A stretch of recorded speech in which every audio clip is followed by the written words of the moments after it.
What's from happening? Sumitra as fast as possible. What's What happening? all these terrified women were seeing was that Sumitra, her eyes were closed, but her eyes were darting left and right, so her eyelids were kind of fluttering. And then suddenly...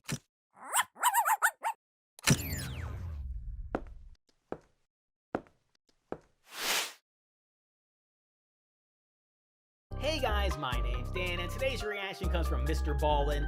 This is frightening proof you can live a past life, and this is very interesting. Can be very controversial depending on what exactly it is that you believe in. I hope you guys do keep an open mind here, but one of the theories is after you die, you get reincarnated into something else, you live another life completely. I'm very, very curious about this. Very curious to see what exactly this proof is. But before we get into it though, if you enjoy other MrBallen videos, I recommend many others for you. And if you want to see future reactions that I do, you can go right below this video, click that like button, the subscribe button, and ring the notification bell. It's going to let you see past, present, and future reactions that I do. But also helps me with the algorithm, helps to get more eyes on my channel. It's been getting eyes on channels. Go on over and support MrBallen if you haven't already. I'll leave a link to his channel, along with many other things down in the description. And without any further ado, let's go. There are certain stories that legitimately just seem too strange to be true. Sure. And today's story is definitely one of those. But if you get to the end of this video, you will see that a major American educational institution fact-checked this story really aggressively, and it held up. It really happened. Okay. So, go into today's very wild story with an open mind. Got you. Before we get into that story, if you're a fan of the strange, dark, and mysterious delivered in story format, then you've come to the right place because that's all we do, and we upload once a week. So, if that's of interest to you, please offer to read the like button, a bedtime story, but badly mispronounce every fourth word. Also, please subscribe to our channel and turn on all notifications so you don't miss any of our weekly uploads. Okay, let's get into today's story. Yeah. Remember guys, open mind. Be open-minded.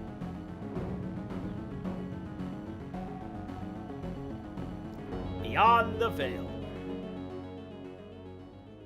At the end of December in 1984, in a little village in northern India, a young woman named Sumitra had her first child with her husband. And right away, Sumitra fell in love with her little baby boy. She had always wanted a baby, and now that she had one, she carried him with her everywhere, strapped to her chest. And anytime she had a free hand from cooking or housework, she would use it to pat his head or tickle his feet. Life was not easy for anyone in Sumitra's village, which was located just south of the Himalayan mountains along the Ganges River. Sumitra's village was very poor. People lived in mud huts with thatched roofs, they had no electricity, and basically no one had any formal education. As for Sumitra, her life was especially challenging even relative to her peers, because when she was very young, her mother died, and then her father had to go away all the time for work, and so she was left alone a lot and basically was raised by a cousin. And now, even though she was married, her husband also had to travel quite a bit for work. And so Sumitra, she lived with her husband's parents in their hut, but the reality is she wasn't nearly as close with them as she was with her own family, and her own family was nowhere nearby, and so Sumitra's life was really quite lonely, even as an adult. And so when Sumitra had her baby, it was like for the first time in her life, she didn't feel alone, and she was excited about her life. She was happy that something was finally going the way she wanted it to. Sure. But then, one day in early 1985, everything changed. That day, Sumitra, with her son attached to her chest, was walking into town to get water from the well. And as she was walking along the dirt path, she suddenly came to a stop, very rigid, and she dropped her bucket on the ground. A couple of other villagers who were nearby heard the bucket fall. They turned and looked at Sumitra, who was standing there totally rigid. And so one of these villagers, who was very concerned, walked over to Sumitra and asked her what was going on. But Sumitra, she didn't say anything. She just stood there frozen. And this concerned villager looked down at Sumitra's hands, and her fingers were bending back so hard it almost looked like they might break, going in the other direction. I hate that. Villager, before Get that picture off my screen. Thank you. Looked up at Sumitra's face, and her eyes had rolled back into the back of her skull, and she had begun grinding her teeth so hard that it was making this loud cracking sound with every movement of her jaw side to side. And so this villager was totally terrified and backed up for a second. Yeah, so I grind my teeth when I sleep. It is not a pleasant feeling. Right as they did, Sumitra's baby, who was still strapped to Sumitra's chest, began hysterically crying. And so the combination of Sumitra's baby crying and these other couple of villagers who were staring at Sumitra, who's standing there in this very grotesque pose, attracted the eyes of other nearby villagers, and soon there was a crowd of people just standing there looking at Sumitra, not sure what to do. And then, just as suddenly as Sumitra had fallen into this trance, it stopped, and Sumitra, she kind of shook her head, she fluttered her eyes, and she looked around, and then suddenly became aware that her son is hysterically crying, and also there's this crowd of people all around her. She has no idea why, and so feeling really embarrassed, but again, not knowing what's going on, Sumitra quickly picked up her water bucket, she held her son and hustled out of the crowd of people and made her way into town where she would get water. When Sumitra came back from the well and was back near her hut, she didn't tell anyone about what had happened on the way to the well. Frankly, she couldn't really remember what happened. And so Sumitra told herself that whatever happened on the trail to the well, that trance she fell into, it had to be a one-time thing, likely brought on by stress and sleeplessness from having a new baby. But a few weeks later, it happened again, and this time the trance lasted quite a bit longer. Sumitra's father-in-law had walked into their kitchen and found Sumitra standing there totally rigid with her hands kind of bending backwards and her eyes rolled back in her skull. And he would tell her later on that he had shaken her and tried to wake her up, but he couldn't for almost 10 minutes. And then when she had snapped out of it, she had no memory and had no idea what happened. By May of 1985, so roughly 5 months after her first trance, Sumitra was falling into these bizarre spells nearly every day, and they were lasting hours at a time. And even more bizarre, lately, during Sumitra's trances, she would begin to speak, and the things she said were totally strange.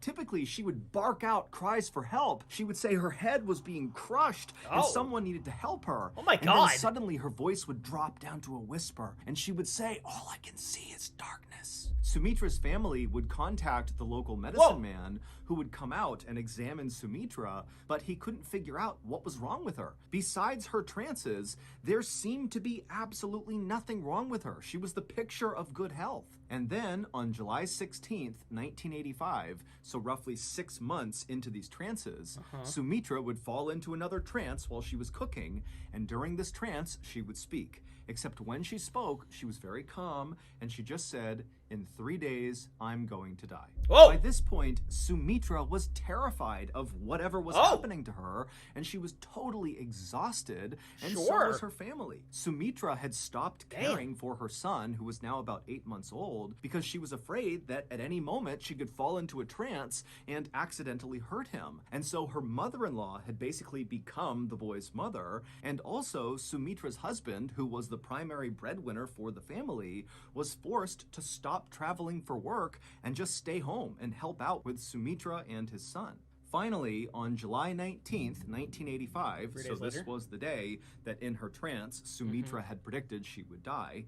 On that day, Sumitra woke up and made a very conscious effort not to do anything that could potentially harm her. She didn't cook because she didn't want to be near flames. She didn't walk near anything with any sort of ledge she could fall off. She didn't even walk downstairs for the same reason. She also kept a very safe distance from her son in order to make sure he was safe. Don't tell me she just drops dead here. And by late afternoon that day, Sumitra was just fine, and there was no sign that anything bad was going to happen to her, and so she and her family began to relax. As Sumitra's mother-in-law began making dinner, Sumitra decided to go outside and get some fresh air. And when she got out there, she saw one of her close friends across the road, and so she waved to her, and as her friend cheerfully began walking closer to Sumitra to say hello, Sumitra suddenly froze, her eyes went back in her skull, her hands became rigid, and she fell into one of her trances. And so this friend, like everyone else in the village, had become quite accustomed to seeing Sumitra in these trances, and so really, the friend was not that concerned when she saw Sumitra doing this, but then Sumitra began doing something in her trance that this friend had never seen before. Sumitra, who normally had her hands by her side during these trances, she began raising her hands up till they reached her forehead, and then wildly Sumitra began clawing at something right above her head, and as she did, her breathing became very loud and labored, and so this friend, feeling suddenly so concerned for Sumitra, rushed over, but But when she got right next to Sumitra, there was nothing she could do. Sumitra was just clawing at the sky, breathing really heavily, and then suddenly Sumitra stopped and she put her hands down by her side,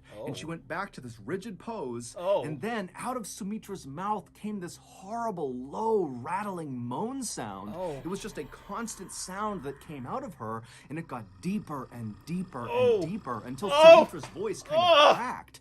And then suddenly Sumitra went totally still. And when this happened, Sumitra's friend, who was right next to her, realized Sumitra, even though she was standing upright, she was not breathing at all. It was like she was a statue. And so this friend began screaming for help. And so Sumitra's in-laws and her husband and other villagers who heard this cry, they came running outside and they quickly circled around Sumitra. And then a few minutes later, the medicine man arrived. He broke through the circle, went right up to Sumitra and began checking her out. He checked her pulse, he checked her heartbeat, he kind of looked inside of her mouth, he looked in her eyes, and then after a minute, he stepped back and he just said, "She's dead." Sumitra's husband fell to his knees, and Sumitra's mother-in-law, who was carrying Sumitra's son, began crying. All the while, Sumitra's body still remained totally upright and rigid in the middle of all these people, with her hands tight by her side and her eyes rolled back, and her face frozen in what looked like a silent scream. Eventually, the medicine man and Sumitra's father-in-law stepped forward and lowered Sumitra's frozen, rigid body onto the ground on her back, and they closed her eyes. There was no hospital to take Sumitra's body to or official to call about her death. And in this village at this time, it was very important for both religious and public health reasons to take care of the body very quickly. And what that looked like was the villagers would work together to perform the Hindu death rituals, and then afterwards they would cremate the body, which is a process of burning the body until all you have left is the ashes. And so as Sumitra's body lay still rigid on her back right near her home, her family and the villagers began making preparations for her funeral. Sumitra's mother-in-law and some women from the village began scrubbing down Sumitra's body, as well as putting essential oils on her face, and other villagers who were not a part of that went off to find wood for a fire. The villagers weren't talking much, and a lot of the women were crying, but it wasn't just grief they were feeling, it was also fear. They all knew about Sumitra's trances. They happened all the time for months. But what the villagers couldn't wrap their heads around was the idea that during one of these trances, Sumitra had accurately predicted her own death. And so now the villagers couldn't help but think that dark forces were at play here, that maybe Sumitra was possessed, and now whatever had possessed her and killed her is somewhere in the village. And so that night, as the sun started to go down, normally kids would be out playing in the village, but their parents said, no, come inside, it's not safe outside. And so for the most part, the only people who were outside that night were the women who were still cleaning and prepping Sumitra's body for her funeral. And at some point, one of the women who was doing this was brushing out Sumitra's hair. And as she did that, she suddenly stopped and she backed up and screamed and pointed at Sumitra. And then the other women all around Sumitra's body, they looked over at what this person was pointing at, and they too saw it and screamed, and everyone began scrambling to try to get away from Sumitra as fast as possible. What's happening? All these terrified women were seeing was that Sumitra, her eyes were closed, but her eyes were darting left and right, so her eyelids were kind of fluttering. And then suddenly Sumitra's chest filled with air, and then she breathed out a long, loud exhale, and then she opened her eyes and she sat bolt upright and began looking around.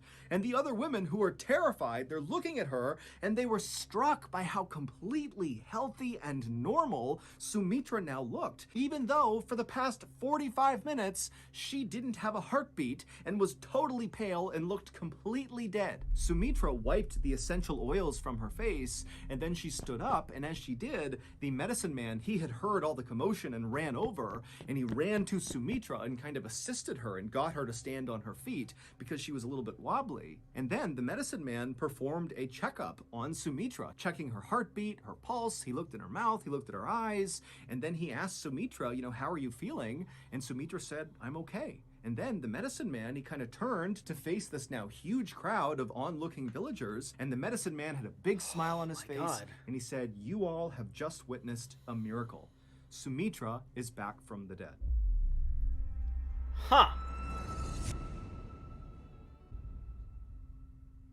Sumitra's husband and her in-laws were too shocked to say anything or really even react.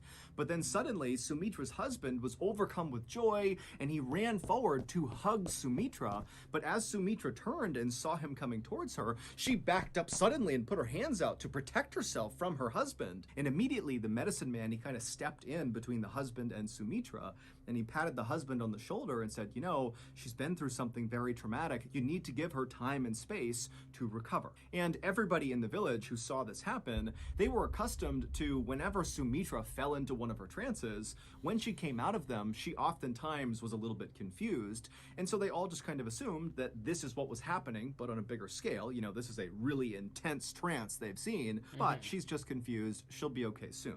And so the villagers dispersed, and the medicine man assisted Sumitra back into her hut, and he got her in her bed where she fell asleep. And then afterwards, the medicine man reassured Sumitra's husband and her in-laws that Sumitra, when she woke up, she'd likely be just fine, but he would come by and he would do another thorough medical exam on her just to make sure. And the next morning, when Sumitra woke up, she did seem a lot better. When she left her bedroom, she seemed far less confused than she had been the night before. But as soon as Sumitra saw her husband and her in-laws, she got so scared she just bolted from her hut and started running away. And so the medicine man who had just come by to do his thorough checkup, he saw her take off, and so he began chasing her, as well as Sumitra's husband and father-in-law. They took off after Sumitra.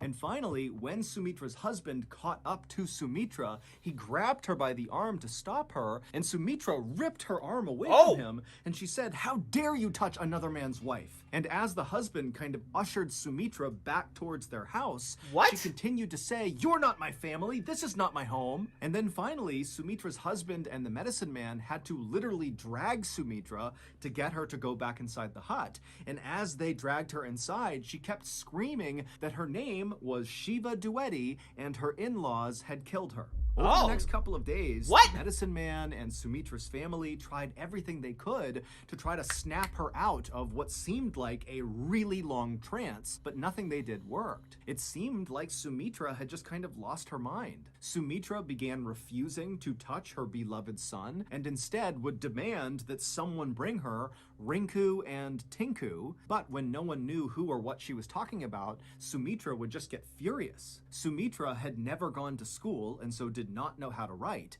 but now suddenly in this new trance that she was in, Sumitra would go inside of her bedroom and write these long, totally unhinged sounding letters to total strangers, asking them to come please take her home. And when she wasn't doing that, she was typically outside in the courtyard looking at a scar on her foot, wondering how she got it. Sumitra also began wrapping her sari, which is a type of dress fabric, in a new and strange way around her head. She also refused to eat off of any dishes that her family had previously used, and her voice began to sound different. It was higher pitched and much faster, and the way she spoke was always so rude. And so eventually, Sumitra's husband and her in-laws and everybody in the village just kind of resigned themselves to the fact that when Sumitra had not had a heartbeat for 45 minutes when she died, during that time, she likely suffered serious brain damage, or at a minimum, when she kind of came back from the dead, she suffered some kind of psychological break.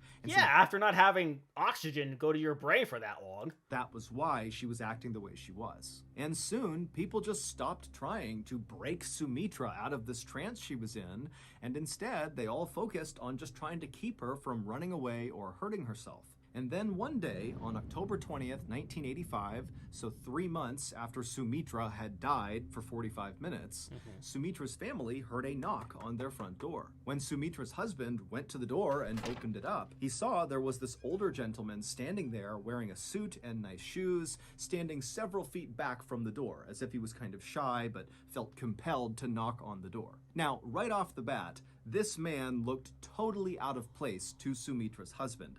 Nobody in this village wore suits or nice shoes. In fact, most people, including Sumitra and her family, didn't even wear shoes. But even stranger than what this man was wearing was what he was clutching against his chest. He had this huge leather-bound book with gold trim around the edges that he was holding onto very tightly as if it was very important. And so finally, this strange man, who was visibly nervous and rocking back and forth, began to speak.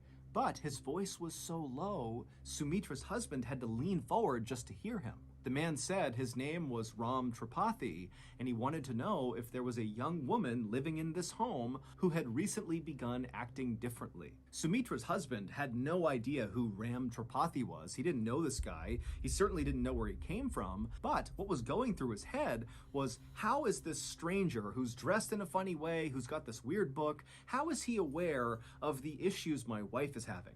And so after a long pause, Sumitra's husband just kind of looks Ram Tripathi up and down a couple of times and then says, "Wait right here, I'll be right back." And then Sumitra's husband turned around, he walked through the hut into Sumitra's bedroom, and kind of matter-of-factly, he said to Sumitra, who was sitting there writing another letter, that there's a strange man outside named Ram Tripathi, and he's asking about you. Sumitra's husband expected Sumitra to just turn and look at him with a blank stare, like she had been doing the last few days. But this time she turned and looked up at him with a huge smile on her face, and then she leapt up and ran to the front door and leapt into the arms of Ram Tripathi. And Ram Tripathi, he was kind of taken aback, still holding his book, not really reacting to what Sumitra was doing. And at some point, Sumitra leans in and whispers something into Ram Tripathi's ear, and Ram Tripathi, he reacted to it very negatively. He kind of looked up at her and looked over at Sumitra's husband like something was wrong, but Sumitra's husband couldn't tell what Sumitra had said, and so the whole situation made no sense to Sumitra's husband, and apparently it also made no sense to Ram Tripathi. And so pretty quickly, Ram Tripathi kind of pushed Sumitra off of him and took a few steps back and looked at Sumitra and said, "What's your name?" And Sumitra is now looking at Ram Tripathi with a look of anger and betrayal on her face, and she says, "My name is Shiva Dwivedi." Ram Tripathi, after hearing this, did not respond, and instead just kind of gestured over to a low wall just outside of their house for he and Sumitra to go sit down on. And so he walked over, and Sumitra followed him, they sat down, and Sumitra's husband, he walked over, but he stayed a couple of feet back standing up. And once Ram Tripathi was sitting down, he lowered his big leather-bound book and he opened it up, and inside were all these photographs. And right away, Ram Tripathi pointed at one of the pictures, which contained a bunch of people in it, and he turned to Sumitra and he said, "Can you identify who's in this photo?" And Sumitra, she looked at the photo and immediately began rattling off names that were all correct. These are people that Sumitra's husband, he's looked over, and he's got no idea who the people are in that photo. And so after Sumitra correctly identifies that photo, Ram Tripathi turns the page, he picks out another photo, and he says, "Can you identify who's in this photo?" And again, Sumitra, one by one, would name correctly all the people in the photo. And then finally, Ram Tripathi took a sigh, and he flipped the page one more time, and he pointed to one particular picture which contained one person. And he looked at Sumitra and he said, "Do you know who this is?" And Sumitra, she would look over at the photo, and instead of immediately saying the name, she paused, and she kind of began to breathe heavy, and she seemed kind of angry, and then she looked at Ram Tripathi and she said, "I know who that is. That's my sister-in-law, and she killed me by hitting me over the head with a brick." And at this, Ram Tripathi dropped his book on the ground, and he turned and embraced Sumitra as hard and as intensely as she had when she had run out and leapt into his arms. And he and Sumitra, they hugged and cried for a long time. And then finally, when they separated, Ram Tripathi turned to Sumitra's husband, who's still just standing there totally bewildered. Of course. And he tells him, "Let's go inside and I'll explain everything." Once Ram Tripathi was inside with Sumitra and her family, he told them an unbelievable story about a woman named Shiva Dwivedi. Shiva Dwivedi was, of course, the name that Sumitra for months had been saying was her own. But over those few months, her family had just assumed that that name meant nothing and that what she was saying was nonsense because of her brain injury. But Ram Tripathi would tell them that Shiva Dwivedi was the name of a young woman who lived in a city none of them had ever heard before, located about 60 miles away from their village.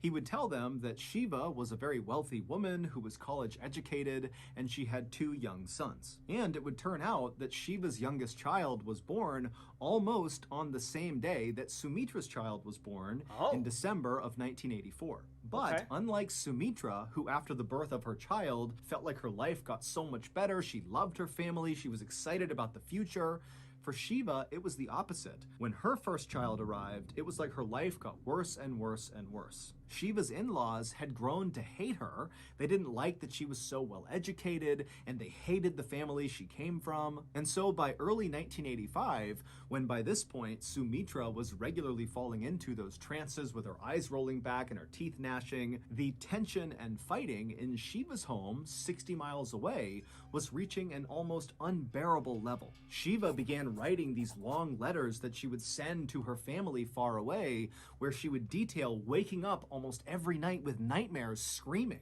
And in May of 1985, which is when Sumitra began speaking during her trances, Shiva got into the biggest fight she had ever gotten into with her in-laws about attending a family wedding. And on the night of May 18th, 1985, Shiva's neighbors in her city saw Shiva's in-laws literally carrying Shiva's body, which appeared to be unconscious, as they walked along the railroad tracks. When these neighbors ran up and asked if everything was okay with Shiva, Shiva's in-laws just said, oh, she's sick and we're taking her to the hospital. Now, it was nighttime, there were no lights around, and so it was really dark, and these neighbors couldn't get a good look at Shiva to see, what was going on with her. And so even though they thought this was very strange, they decided not to say anything. The next morning, Shiva's dead body was found lying on the train tracks right near the train station. And so someone raised the alarm, and before long, Shiva's uncle and sister ran to the train station, and when they got there and saw Shiva on the tracks, they also saw Shiva's in-laws were already there. And when they spoke to Shiva's in-laws, they told the uncle and the sister that it looks like Shiva must have jumped in front of a train to commit suicide. But the uncle and sister are looking down at Shiva's body, and there appeared to be really no markings, bruises, cuts of any kind on her body that you would expect from getting hit by a train, except Shiva did have a very big mark on her head. Later on, the uncle and sister would say it looked like something had bashed Shiva's head in. Shiva's in-laws would immediately cremate Shiva's body before Shiva's actual family could stop them, and the police in this area were not good at investigating crime. So when Shiva's in-laws went to them and said, yep, she jumped in front of a train, she committed suicide, but we don't have a body because we already cremated her, so they probably took the it as police fact. just accepted it. Yeah. Shiva's father was convinced that Shiva had been murdered, but he didn't have a way to prove it.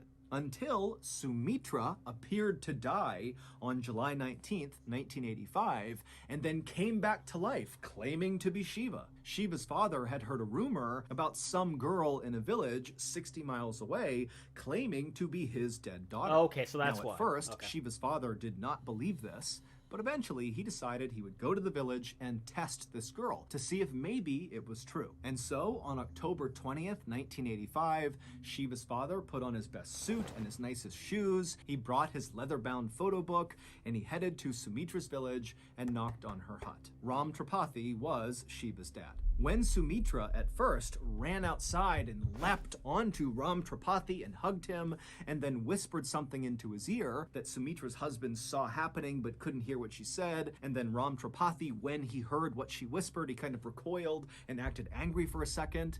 What Sumitra was saying was, Papa. In the moment, Ram Tripathi, who was not convinced Sumitra was his daughter, felt like this is a horrible, elaborate hoax and it needs to stop. But then Sumitra correctly identified 15 people in his leather-bound photo album, including the sister-in-law who she said killed her. And even more convincing than that was that Sumitra knew how Shiva had been killed, by getting smashed over the head with a brick. This was a question that Ram Tripathi had never heard the answer to before. And at that point, Ram Tripathi believed that this must be his daughter's reincarnated spirit inside of Sumitra. And so that was when he dropped the book and gave her a big hug. This story is considered to be one of the most credible reincarnation stories ever recorded. So bizarre. Scientists from the University of Virginia in America actually went to India to study Sumitra and interview everybody involved. And they concluded that this was not a hoax. They said that Sumitra had most likely either been possessed by or reincarnated as Shiva Duetti. The change in Sumitra's voice that her family noticed was the same accent that Shiva had. It was very urban and educated. The strange new way that Sumitra wrapped her sari on her head was the same way that Shiva did. Sumitra was rude to her family and refused to eat off the same dishes as them because she believed she was actually a very wealthy woman who was for some reason being forced to live in this poor person's hut. And when Sumitra asked for Tinku and Rinku, those were nicknames that Shiva had given her two sons. And all those seemingly unhinged letters that Sumitra had written and fired off to random strangers were in fact sent to various members of Shiva's family. After Shiva's father, Ram Tripathi, brought Sumitra's story to the police, the police would actually investigate this case, and they would charge some members of Shiva's family. But ultimately, Sumitra's testimony was deemed unacceptable for court, and so the case was never officially solved. As for Shiva's in-laws, they have always denied killing her. Sumitra lived the entire rest of her life as Shiva, and Shiva's real parents accepted her as their daughter. Sumitra also came to accept her son and raised her son with her husband in their little village until she died in 1998. Wow. That is freaking crazy. So that's going to do it. If you got something out of today's episode, I certainly did. My goodness. I've never ever heard a story like this in my entire life. The fact that she can go from being one person 1 second and then like 45 minutes later when, you know, she wasn't getting any oxygen to any part of her body, she can just wake up and then just be perfectly fine, but then somehow be another person coincidentally on the same day. This same person was also killed. It's just, what? What just happened here? What did I just hear? Like, this is factual. This has all been proven to be factual. So, is reincarnation a thing? Is being possessed really, truly accurate? Is that something that actually happens in the world? Is this all real? Because there's going to be a lot of skeptics that hear the story and they're like, no, there's no possible way. There's no way. But what if there is? Maybe, sorry about that, I just hit my microphone with my hand. What if it is real? What if everything about the story is true? I mean, they had people come out there to investigate, to interview people, and somehow, some way, this is all factual. Like, why was it Sumitra? Why was it all of a sudden her? Like, how does any of that work? I don't even know, man. I don't even know. My head is still trying to wrap my head around everything and not really sure what to really believe here. So that's going to do it for me here. Now, before I go, though, I want to give a huge shout out to all of my $5 and up supporters on Patreon. Luchador Cruising, Wolverine 310, Jordan Bird, Lauren Davenport, Kester Cronage, Amber K, Raymond Bright, Chris Curtis, Jeremiah McCarroll, Jose Acevedo, and Seth. And if you too like to have your name read in each and every one of my videos, plus many other fun goodies, maybe have me react to a past MrBallen video or two, or checking out daily anime reactions, please head on over to patreon.com/DNAReactor. Link will be right there, and in the description with many different tiers for you to choose from. And if you'd like to have an easier way to get in contact with me, maybe talk a little bit about MrBallen, maybe talk a little bit about this story, please head on over and join the channel Discord, where you can also check out other reactions that I've done, find out just a little bit more about me, or about this week's reaction schedule. And with that being said, comment down below, let me know what do you think about this story. Please leave a like if you enjoyed. Also want to see past reactions I've done to other MrBallen videos. Got a nice playlist right over there for you. Share this video, subscribe if you haven't subscribed already, ring the notification bell because of new videos every single day, and I'll see you guys next time.